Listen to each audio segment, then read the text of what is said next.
नमस्कार, मी पंजाब डक. आज आहे 4 एप्रिल 2026. मी जात आहे बीडकडं, चुंबळे फाटा चुंबळे या ठिकाणी शेतकरी मेळावा जात असताना बीड जिल्ह्यात असल्यामुळं एक खास करून शेतकऱ्याला अंदाज देणार आहे, कारण की शेतकऱ्याचे खूप फोन येत आहेत. आता पाऊस पडेल का? तर सर्वप्रथम राज्यातल्या सर्व शेतकऱ्याला सांगू इच्छितो की राज्यामध्ये उद्या 5 एप्रिल पासून हवामान कोरडं राहणार आहे. उन्हाची तीव्रता वाढत जाणार आहे, म्हणून हा अंदाज सर्व शेतकऱ्यांना लक्षात यायचा.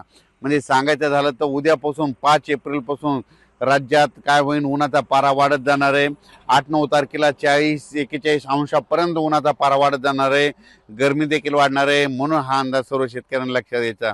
ज्यांचे कांदे असेल, आता कांदा काढायला काही हरकत नाही. त्याच्यानंतर कोणाचा गहू शिल्लक राहायला काढायचा असला तर गहू काढू शकता, हरभरा काढू शकता, मका देखील काढू शकता. कारण की आता सध्या तरी पावसाचं वातावरण नाही, म्हणून हा अंदाज लक्षात यायचा.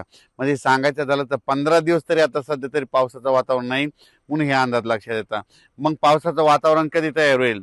फक्त पावसाचं वातावरण काय होईल, एप्रिलच्या शेवटच्या आठवड्यात मात्र पावसाचं वातावरण तयार होईल, म्हणून हे देखील सर्व शेतकऱ्यांना लक्षात यायचं. पण सध्या तरी आता 15 दिवस म्हणजे आजपासून तर चांगला 20 तारखेपर्यंत कसलाय पाऊस नाही, काही येणार नाही, म्हणून हा अंदाज सर्व शेतकऱ्यांनी लक्षात घ्यायचा. पूर्व विदर्भातल्या शेतकऱ्याला सांगू इच्छितो की आज फक्त 4 एप्रिल पर्यंत म्हणजे वर्धा, नागपूर, भंडारा, गोंदिया, चंद्रपूर, यवतमाळ, वाशिम, हिंगोली, परभणी, नांदेड ह्या पट्ट्यामध्ये आजच्या दिवसात तिकडं थोडं पावसाचं वातावरण राहणार आहे. पाऊस काही जास्त पडणार नाही, त्याच्यामुळे काही चिंता करायची नाही. उद्या पूर्व विदर्भ आणि पश्चिम विदर्भात देखील उद्या कोरडं हवामान होणार आहे, म्हणून हे देखील सर्व शेतकऱ्यांनी लक्ष द्यायचं. त्याच्यानंतर उत्तर महाराष्ट्रात देखील उद्यापासून म्हणजे उत्तर महाराष्ट्राकडे नंदुरबार जिल्हा झालं, धुळे जिल्हा झालं, जळगाव जिल्हा झालं, नाशिक जिल्हा झालं, अहिल्यानगर झालं, त्या सर्व जिल्ह्यातल्या शेतकऱ्याला सांगू इच्छितो की उद्यापासून हवामान कोरडं राहणार आहे, म्हणून हा अंदाज त्या शेतकऱ्यांनी लक्षात द्यायचा. पाऊस काय येणार नाही, म्हणून हा देखील लक्षात द्यायचा. त्याच्यानंतर कोकणपट्टीच्या सर्व शेतकऱ्याला सांगू इच्छितो की कोकणपट्टी पूर्ण, त्याच्यानंतर पुणे जिल्हा, सातारा जिल्हा, कोल्हापूर जिल्ह्याच्या शेतकऱ्याला सांगू इच्छितो की उद्यापासून हवामान कोरडं होणार आहे. 5 एप्रिल पासून 20 तारखेपर्यंत कोरडं होणार आहे, म्हणून हा अंदाज सर्व शेतकऱ्यांनी लक्ष द्यायचा.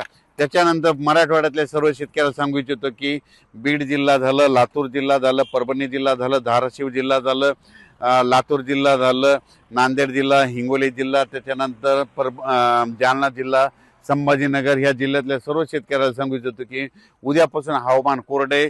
ज्यांची हळद असेल तर तुम्ही काढून शिजवू शकता. पाऊस काय येणार नाही, त्याच्यामुळे उद्यापासून काही पावसाचं वातावरण नाही. फक्त आता उन्हाची तीव्रता वाढत जाणार आहे. 40-41-42 अंशापर्यंत उन्हाचा पारा वाढत जाणार आहे, म्हणून हा अंदाज सर्व शेतकऱ्यांनी लक्षात घ्यायचा.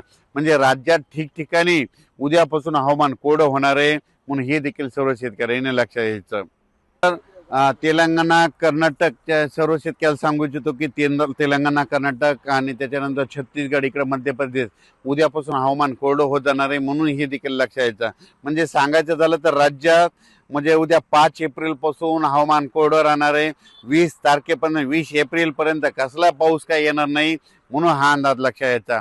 मग सांगायचं झालं तर राज्यात फक्त आजच्या दिवसात म्हणजे फक्त विदर्भातच म्हणजे वर्धा, नागपूर, भंडारा, गोंदिया, चंद्रपूर, यवतमाळ, वाशिम, हिंगोली त्या भागातच ढगाळ वातावरण राहील आणि तुरळक भागात पाऊस पडेल. पण उद्या मात्र पूर्व विदर्भात देखील 5 एप्रिल पासून हवामान कोरडं होणार आहे, म्हणून हे अंदाज लक्षात द्यायचा. अचानक वातावरण बदल झाला तर लगेच एक मेसेज दिला जाईल. धन्यवाद.